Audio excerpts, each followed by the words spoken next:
नमस्कार दोस्तों, स्वागत है आपका हमारे रीति रिवाज में। हमारे हिंदू धर्म में कई व्रत और त्यौहार मनाए जाते हैं। इन्हीं व्रत और त्योहारों में एक वट सावित्री का व्रत भी है। वट सावित्री पूजा एक हिंदू त्यौहार है जो विवाहित महिलाएं अपने पतियों की लंबी उम्र की कामना के लिए करती हैं।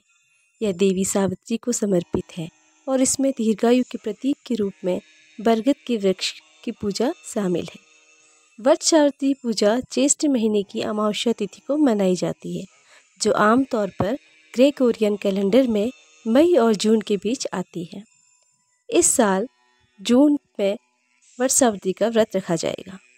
मान्यता है कि जो भी सुहागिन महिलाएं इस व्रत को पूरे विधि विधान से करती हैं, उन्हें अखंड सौभाग्यवती होने का वरदान प्राप्त होता है। इस साल कई महिलाएं ऐसी होंगी जो पहली बार वट सावित्री की पूजा के दिन व्रत रखकर वट वृक्ष की पूजा आराधना करेंगी।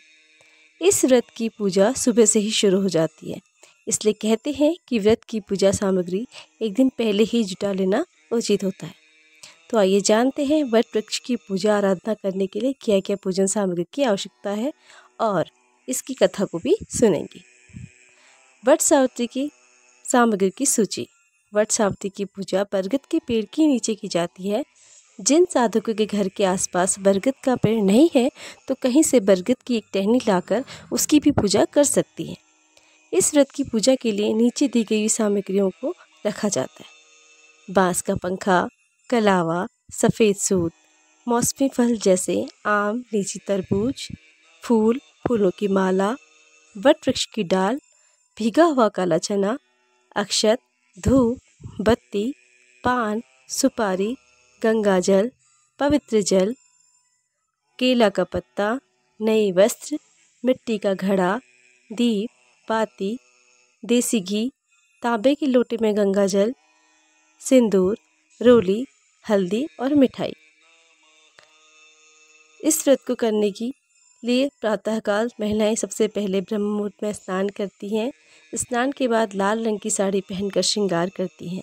इसके बाद वट वृक्ष यानी बरगद के पेड़ के नीचे साफ सफाई कर व्रत का संकल्प लेती हैं।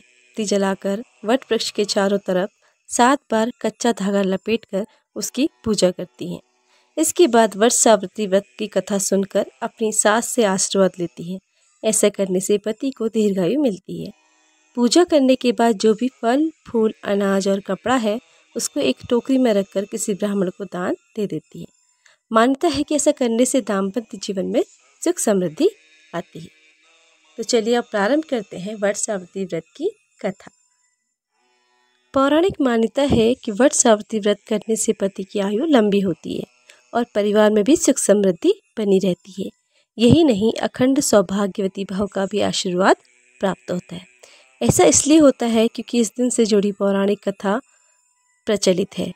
मध्य देश में अश्वपति नाम के धर्मात्मा राजा का राज था और उनकी कोई भी संतान नहीं थी। राजा ने संतान प्राप्ति के लिए यज्ञ करवाया, जिसके शुभ परिणाम के बाद उनके घर एक कन्या का जन्म हुआ। इस कन्या का नाम सावित्री रखा गया। समय के साथ साथ जब सावित्री बड़ी और विवाह योग्य हुई, तो उन्होंने धूम्रसेन के पुत्र सत्यवान को अपने पति के रूप में वरण कर दिया।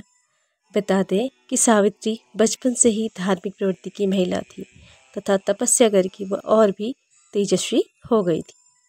सत्यवान के पिता भी राजा थे, लेकिन उनका राजपाट छिन गया था, जिसके चलते वह दरिद्रता में जीवन व्यतीत कर रहे थे।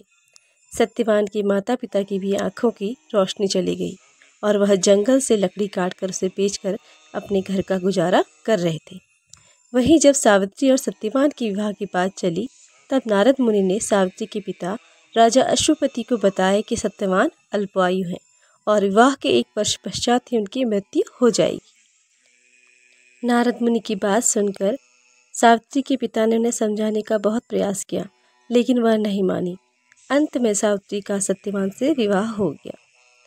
शादी के बाद सावित्री अपने सास ससुर और पति की सेवा में लग गई।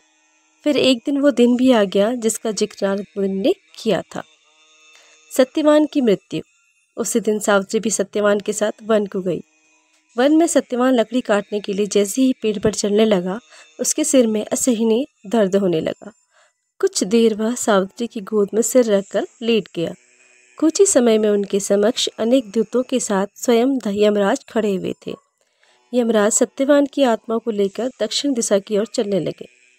पतिव्रता सावित्री भी उनके पीछे पीछे चलने लगी। आगे जाकर यमराज ने सावित्री से कहा, हे पतिव्रता नारी, जहाँ तक मनुष्य साथ दे सकता है तुमने अपने पति का साथ दिया है, अब तुम लौट जाओ। इस पर सावित्री ने कहा, जहाँ तक मेरे पति जाएंगे वहाँ तक मुझे जाना चाहिए, यही सनातन सत्य है। यमराज सावित्री की वाणी सुनकर प्रसन्न हुए और उनसे 3 वर मांगने को कहा। यमराज की बात का उत्तर देते हुए सावित्री ने कहा, मेरे सास ससुर अंधे हैं, उन्हें नेत्र ज्योति दें। यमराज ने तथास्तु कहकर उसे लौट जाने को कहा और आगे बढ़ने लगे, किंतु सावित्री यम के पीछे पीछे चलती रही। यमराज ने प्रसन्न होकर पुनः वर मांगने को कहा तो सावित्री ने वर मांगा, मेरे ससुर का खोया हुआ राज्य उन्हें वापस मिल जाए। उसके बाद सावित्री ने यमदेव से वर मांगा, मैं सत्यवान के 100 पुत्रों की माँ बनना चाहती हूँ, कृपा कर आप मुझे यह वरदान दें। सावित्री की पति भक्ति से प्रसन्न होकर सावित्री से तथास्तु कहा, जिसके बाद सावित्री ने कहा कि मेरे पति के प्राण तो आप लेकर जा रहे हैं, तो आपकी पुत्र प्राप्ति का वरदान कैसे पूरा होगा। तब यमदेव ने अंतिम वरदान को देते हुए सत्यवान की जीवात्मा को पाप से मुक्त कर दिया। सावित्री पुनः उसी वट वृक्ष के नीचे लौटी तो उन्होंने पाया कि वट वृक्ष के नीचे पड़े सत्यवान के मृत शरीर में जीवन का संचार हो रहा है। कुछ देर में सत्यवान उठकर बैठ गया।